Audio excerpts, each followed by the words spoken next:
अब हम आते हैं पार्ट दो के संस्कृत में पार्ट 2 के सुभाषित रसम पर। इसमें हमें एक पदों में उत्तर देना है।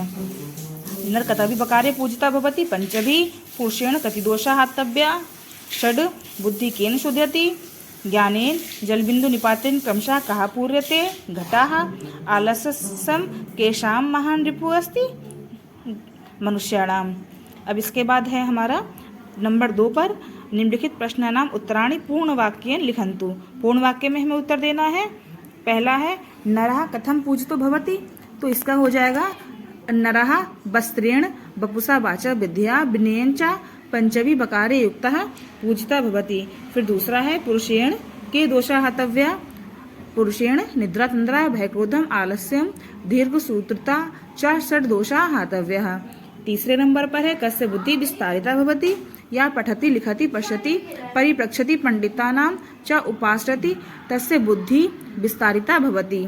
इसके बाद घ नंबर पर है हमारा कि कृत्वा मनुष्य न अवसीदति, उद्यमं कृत्वा मनुष्य न अवसीदति। फिर अंतिम है व्यासस्य वचनद्वयं किम, परोपकारा पुण्याय पापाय च परपीडनम इति व्यासस्य वचनद्वयम्। अब इसके बाद है हमारा उदाहरण के अनुसार इस श्लोक को यथोचित स्थान पर हमें मिलाना है। तो पहला है विद्या वपुषा वाचा विस्तृण विनयेन च, इसे हमने बकारे से मिलाया हुआ दिखाया गया है। उसके बाद है हमारा खा नंबर पर षड् दोषा पुरुषेण हातव्या भूतिम इच्छिता, इसे मिलाना है हमें। किससे मिलाना है? षड् दोषा को, हाँ जी, षड् दोषा यानी कि निद्रा तंद्रा भय क्रोधम आलस्यम, ये षड् दोषा से मिलाना है। उसके बाद है अदभि गात्राणि शुद्ध्यन्ति मना सत्येन शुद्ध्यन्ति, इसे मिलाना है विद्या तपोभ्याम भूतात्म बुद्धि ज्ञानेन शुद्धिता। उत्तरम यत् समुद्रस्य हिमाद्रस्य दक्षिणम यानी कि वर्ष तद्भारतम नाम भारती यत्र संतति। फिर है जल बिंदु निपातेन, इसे मिलाना है स हेतु सर्व विद्यानाम धर्मस्य च धनस्य च। यहाँ पे आप देख सकते हैं जी। फिर हमारा नंबर 4 पर है निम्नलिखित वाक्यानाम समानार्थकनाम श्लोकाशान पाठात चित्वा लिखन्तु। समान जो श्लोक के अर्थ हैं उन्हें समान रूप से इन्हें लिखना है। तो हमारा पहला है मधुरवाण्या सर्वे प्रसन्ना भवन्ति, मधुरवाणी से सब प्रसन्न हो जाते हैं। तो इसका आंसर है यहाँ पे आप देख सकते हैं, हमें इसका है प्रिय वाक्य प्रदानेन सर्वे तुष्यन्ति जन्तवः। अब दूसरा है प्रश्न हमारा खा नंबर पर परिश्रमेण तुल्या बांधवा नास्ति, नास्त्युधम समो बंधु।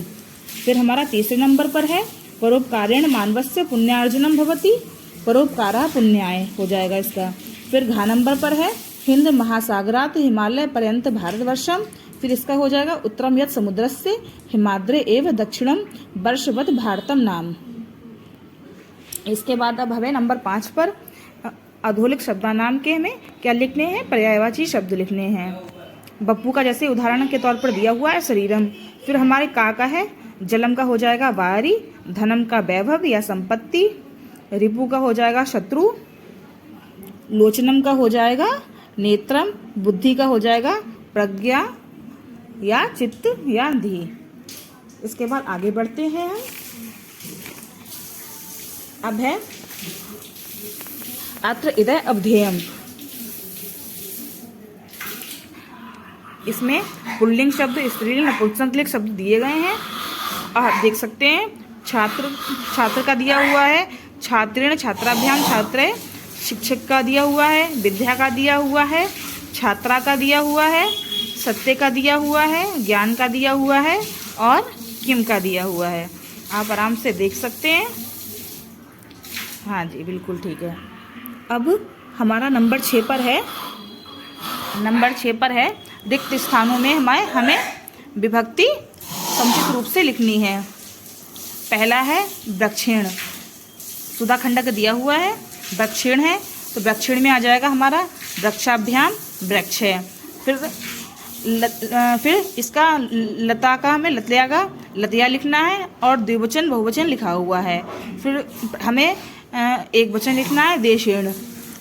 हाँ, फिर हमें पुण्ययन का द्विवचन बहुवचन लिखना है पुण्याभ्याम पुण्य। फिर हमें विनय का पहला लिखना है विनयन विनयाभ्याम और विनय लिखा हुआ है। फिर नंबर 7 पर अब है कोष्ठके पदानि विलक्ष्य सुभाषितम पूरयन्तु।